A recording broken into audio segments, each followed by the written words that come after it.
का वो गुंडा जिसके ऊपर 100 से ज्यादा मुकदमे हैं, देश की पूरी भारतीय जनता पार्टी उसके कदमों में झुक गई है। इन्हीं देश की बेटियों ने जब देश का सम्मान, देश का गौरव पूरे दुनिया के अंदर पैदा किया, एक अपराधी को बचाने के लिए पूरी भारतीय जनता पार्टी आज उसके पीछे खड़ी हुई है। देश के खिलाड़ी है, किसी जाति के खिलाड़ी नहीं है। दो वर्गों की बात इसलिए हो रही है क्योंकि उत्तर प्रदेश का जो ये गुंडा है वो ठाकुर जाति से आता है और उत्तर प्रदेश का जो मुख्यमंत्री है वो भी उसी बिरादरी का आता है। जब देश का प्रधानमंत्री होकर के 130 करोड़ लोगों का प्रतिनिधित्व करने की बात होती है तो यहाँ जातियों की बात क्यों?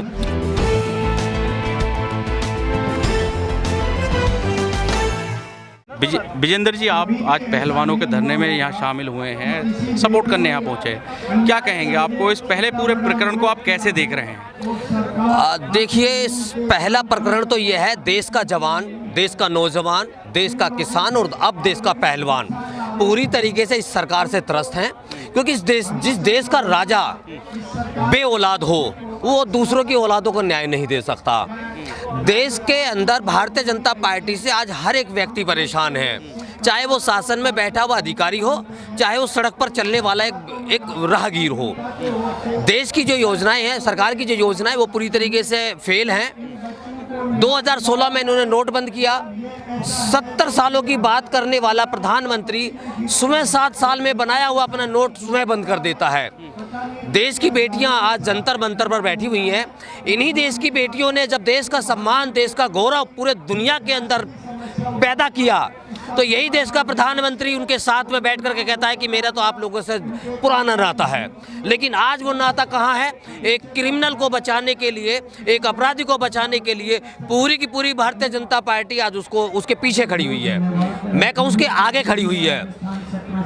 हम लोग अम्बेडकरवादी लोग हैं, बाबा साहब के कॉन्स्टिट्यूशन को मानते हैं और देश का संविधान कहता है कि समता मूलक समाज, देश के अंदर नारी को सर्वोच्च दर्जा देते हुए बाबा साहब ने सबसे पहले अगर अधिकार दिए तो महिलाओं के लिए दिए हैं। तो महिलाओं की लड़ाई लड़ने के लिए मैं आज यहाँ स्वयं पहुँचा हूँ। उनको समर्थन देने की भी हम लोगों ने बात की है। कल 3 बजे पूरी टीम भीमसाना के साथ में मैं यहाँ पर मौजूद रहूँगा और बहन बेटियां जितनी हमारी यहाँ पहलवान बैठी हुई हैं उनके अधिकारों के लिए हम लोग सड़क पर भी आएंगे और हम लोग जितनी भी संवैधानिक लड़ाई है उसे भी लड़ेंगे।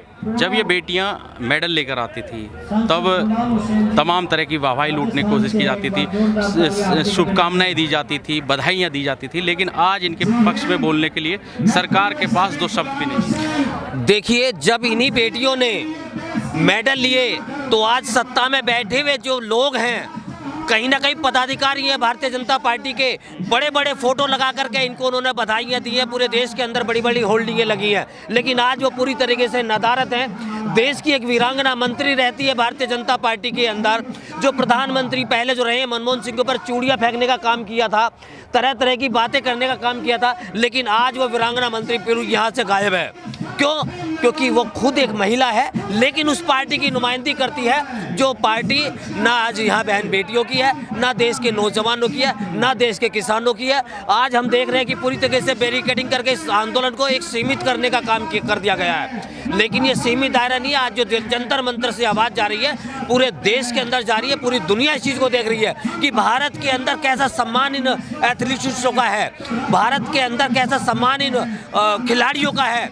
अब ये कल अगली बार भारत का प्रतिनिधित्व करने के लिए कभी दूसरे देश में जाकर के अगर कोई खेलते हैं, ये अपनी प्रतिष्ठिता दिखाने के लिए जाते हैं, तो क्या वहाँ के लोग इनको उसी नज़र से सम्मान से देखने का काम करेंगे? क्योंकि जो आज सरकार एक अपराधी को बचाने के लिए पीछे खड़ी हो गई है और इनका विरोध कर रही है।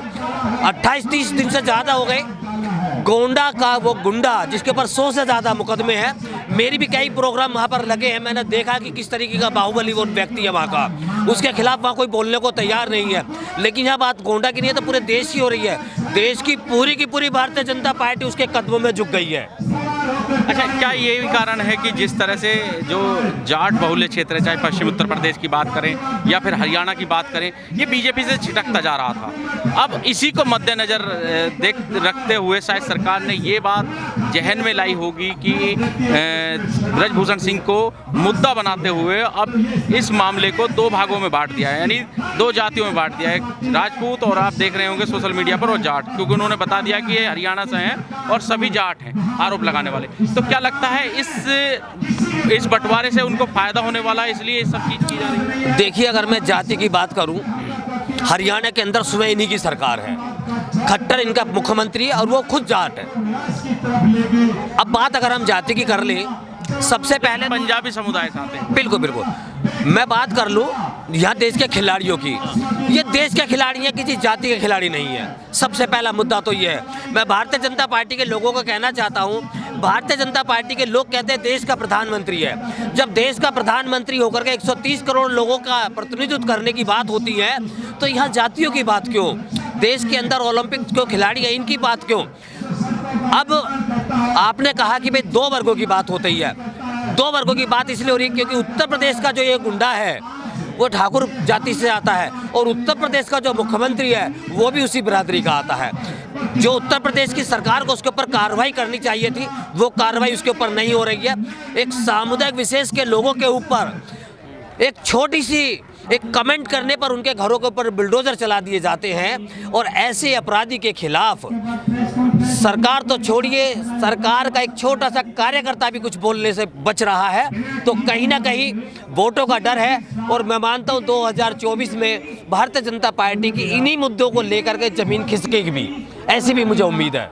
तो अब क्या लग रहा है कि न्याय मिल पाएगा? देखिए, बिल्कुल भारत का संविधान कहता है कि अपने अधिकारों के लिए आपको लड़ना होगा और लड़ने के लिए आपको सड़क पर आना होगा। सड़क पर आए हुए हैं, सरकार को झुकना होगा। ये तो 30 दिन का आंदोलन है।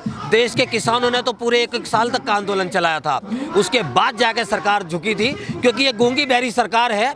हमें लड़ना होगा। यहाँ बहन बेटियों की बात है, चाहे यहाँ 1 महीना हो जाए, 2 महीने हो जाए, जब तक उस अपराधी को जेल की सलाखों के पीछे नहीं डाला जाता, उसके ऊपर पोस्को एक्ट में मुकदमा दर्ज है। यही अगर धाराएं कांग्रेस पार्टी के किसी नेता के खिलाफ होती, अदर किसी पार्टी के खिलाफ होती, तो अब तक उसको जेल में डाल दिया होता।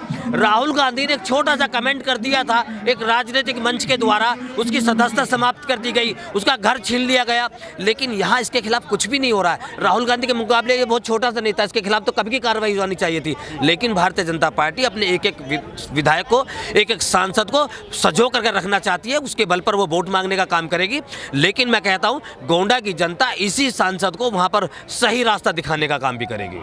क्या लगता है आपको कि जिस तरह से ब्रजभूषण शरण सिंह ने ये बात कही कि अगर मोदी जी कहें और शाह कहें तो मैं कल इस्तीफा दे दूं, लेकिन अभी तक मोदी और शाह की तरफ से कोई ऐसा बयान नहीं आया है इस मामले को लेकर, तो कहीं ना कहीं लगता है कि ब्रजभूषण सिंह का कद जो है वो वर्तमान सत्ता में इतना बड़ा है कि शायद उन्हें हटाना भारी ना पड़ जाए बीजेपी। देखिए, गोंडा में बहुत बार गया हूँ, मेरे कई कार्यक्रम वहाँ लगे, हमारी बहुत अच्छी टीम वहाँ काम करती है। मैंने वहाँ देखा है कि वहाँ पर गोंडा के अंदर ब्रजभूषण शरण का जो कद है वो बहुत ऊंचा कद है, और जो वो कद है जिस समुदाय से, जिस जाति से वो आते हैं, उसी जातीय समुदाय का वहाँ पर मुख्यमंत्री बैठा हुआ है। तो सीधे तौर पर लगता है कि अगर ब्रजभूषण शरण के खिलाफ नरेंद्र मोदी, अमित शाह कुछ बोलते हैं तो सीधे तौर पर वो वादा खिलाफी वहाँ के मुख्यमंत्री के खिलाफ होगी, क्योंकि 2024 का चुनाव है और ये उत्तर प्रदेश के रास्ते ही देश की सीढ़ी लेना चाहते हैं कि उत्तर प्रदेश में अगर एक समुदाय या एक जाति वर्ग को इनसे अगर खिलाफ होता है तो कहीं ना कहीं उसका खमियाजा चुनाव में 2024 में नरेंद्र मोदी और भारतीय जनता पार्टी को उसका भुगतना पड़ सकता है। ठीक। इस वीडियो में कही गई सभी बातें वक्ता की अपनी राय है, जिसकी पुष्टि हम या हमारा चैनल नेशन टाइम नहीं करता।